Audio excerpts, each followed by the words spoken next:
Assalamualaikum warahmatullahi wabarakatuh. Kami dari kelompok A dengan anggota saya dengan nama Dimas Dimulya dengan NIM 19107020034. Saya Inggarwati dengan NIM 19 1070 2037. Saya Tisa Ningrum dengan NIM 19 1070 2015. Saya Paulina Aprilianti dengan NIM 19107002002. Di sini kelompok kami akan mempraktikkan tentang exercise pada kasus low back pain. Di kesempatan kali ini izinkan kami untuk menjelaskan tentang low back pain. Low back pain atau yang kita kenal dengan nyeri pinggang bawah adalah salah satu gangguan muskuloskeletal akibat dari ergonomi yang salah. LBP didefinisikan sebagai nyeri yang terlokasi antara batas costae dan lipatan gluteus inferior yang berlangsung selama lebih dari 1 hari. Berdasarkan epidemiologi, sebesar 60 hingga 80% individu pernah mengalami nyeri pinggang bawah seumur hidupnya. Prevalensi nyeri pinggang bawah diperkirakan sebesar 49 sampai 90%, dan sekitar 25% pasien yang datang untuk berobat dengan nyeri pinggang bawah akan memiliki periode lain nyeri pinggang bawah dalam 1 tahun terakhir. Prevalensi dan insiden nyeri pinggang bawah dari penelitian yang dilakukan oleh Fayote et al. Adalah 1,4 sampai 20% dan 0,24 sampai 7% dan lebih banyak mengenai populasi laki-laki dibandingkan perempuan. Low back pain menurut perjalanan kliniknya dibedakan menjadi 2, yaitu akut low back pain atau nyeri punggung bawah akut dan chronic low back pain atau nyeri punggung bawah kronik.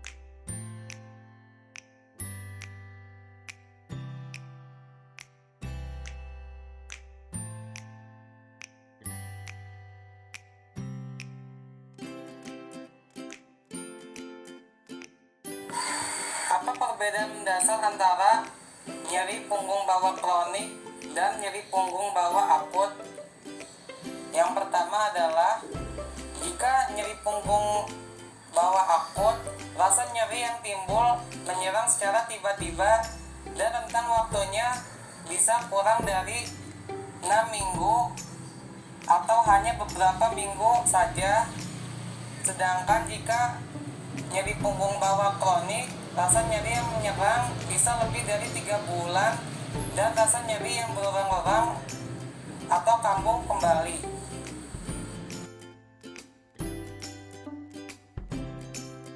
Tulang belakang pada kasus low back pain. Tulang belakang terdiri dari susunan os vertebrae yang masing-masing dipisahkan oleh diskus intervertebralis dan disatukan oleh ligamentum longitudinal anterior dan posterior. Susunan vertebrae ini akan membentuk struktur yang disebut canalis vertebratalis, di mana di dalamnya terdapat medula spinalis yang akan bercabang menjadi radix dan saraf perifer.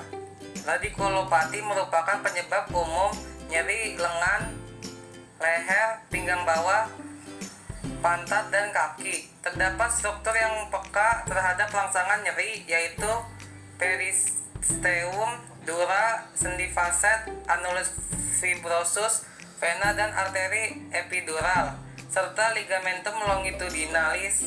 Struktur-struktur inilah yang mampu mencetuskan rangsangan nyeri ke pusat nyeri yang lebih tinggi pada susunan saraf pusat dan menyebabkan nyeri pinggang bawah.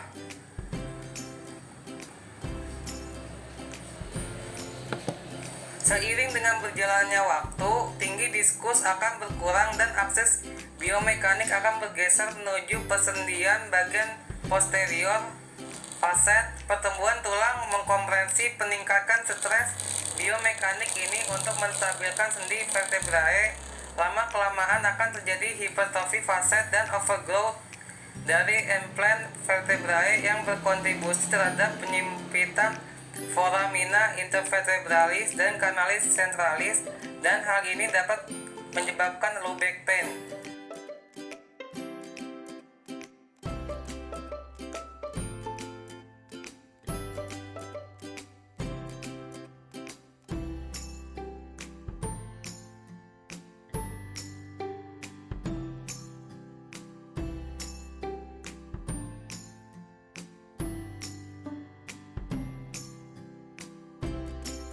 Pemeriksaan yang dapat dilakukan pada kasus low back pain yang pertama adalah pemeriksaan fungsi gerak dasar berupa pergerakan tumbal, sudut fleksi, dan ekstensi.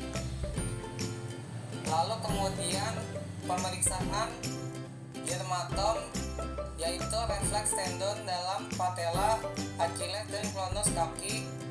Lalu kemudian tes kekuatan otot atau manual muscle test pada otot iliopsoas, quadriceps, hamstring, dan lain-lain.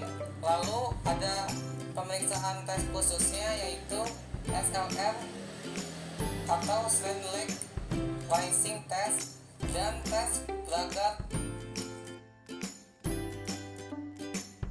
Resiko terjadinya low back pain. Berikut ini adalah faktor-faktor yang dapat menyebabkan nyeri punggung bawah berdasarkan penelitian yang ada. Yang pertama, usia. Nyeri punggung bawah merupakan keluhan yang berkaitan erat dengan usia. Berdasarkan penelitian, nyeri punggung bawah bisa dialami oleh siapa saja dan pada umur berapa saja. Namun, keluhan ini jarang ditemukan pada anak usia 0-10 tahun. Hal tersebut bisa disebabkan oleh etiologi tertentu yang lebih sering ditemukan oleh kelompok usia yang lebih tua. Biasanya, keluhan nyeri punggung bawah ini mulai ditemukan pada dekade kedua dan meningkat kejadiannya hingga dekade kelima sekitar usia 55 tahun. Yang kedua adalah jenis kelamin. Kejadian nyeri punggung bawah lebih sering terjadi pada perempuan terutama ketika menstruasi. Selain itu, proses menopause juga dapat mengakibatkan kepadatan tulang berkurang yang merupakan akibat dari penurunan hormon estrogen yang bisa menyebabkan nyeri punggung bawah.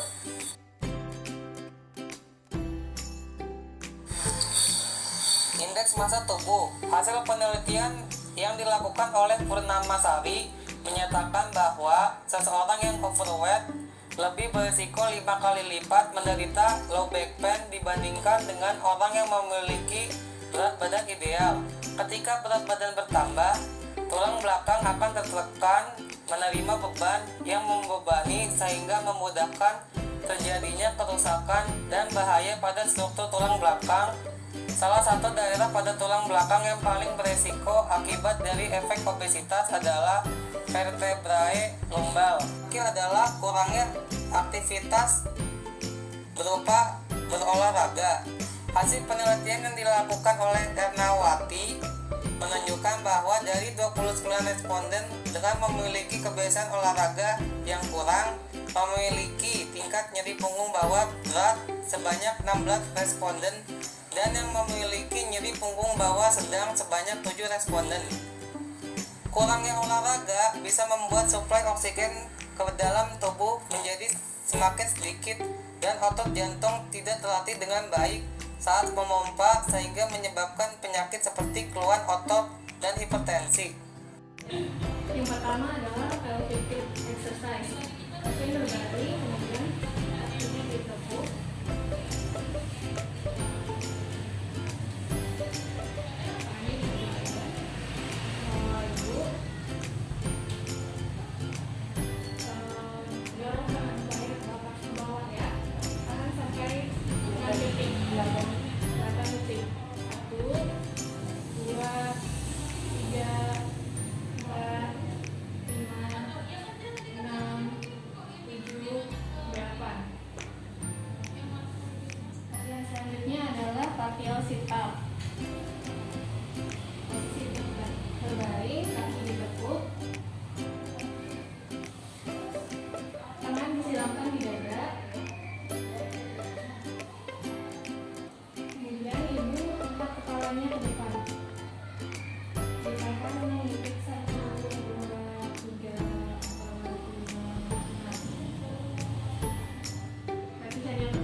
latihan hamstring stretch.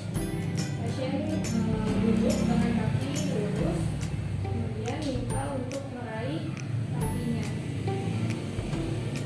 Gunakan sampai 1, 2, 3, 4, 5, 6. Selanjutnya latihan standing lunges. Dengan posisi kaki kanan mengaku ke depan dulu, tangannya turun menuju badan, kaki kiri diluruskan ke belakang. Tahan sampai hitungan 6 detik. 1, 2, 3, 4, 5, 6. Cukup. Selanjutnya latihan seated trunk flexion, yaitu pasien duduk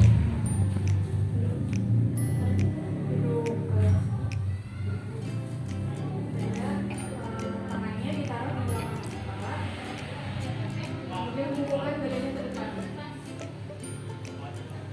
Tahan sampai hitungan 6 detik. 1, 2, 3, 4, 5, 6. Selanjutnya latihan yang terakhir adalah latihan squat. Posisi kaki dilebarkan pada bahu, tangannya boleh ke depan, kemudian turunkan badan perlahan. Ditahan sampai hitungan 6 detik. 1, 2, 3, 4, 5, 6. Ibu nanti kalau misalnya masih ada nyeri di pinggang, nanti ambil barangnya jangan kayak gini ya Bu, tapi kayak gini kan baru diambil barangnya ya. Terus nanti juga di rumah tolong lakukan exercise yang tadi saya telah berikan ya Bu, seperti William exercise dan latihan-latihan penguatan yang lainnya ya Bu. Sekian yang bisa kami sampaikan dari kelompok kami, kurang lebihnya mohon maaf. Wassalamualaikum warahmatullahi wabarakatuh.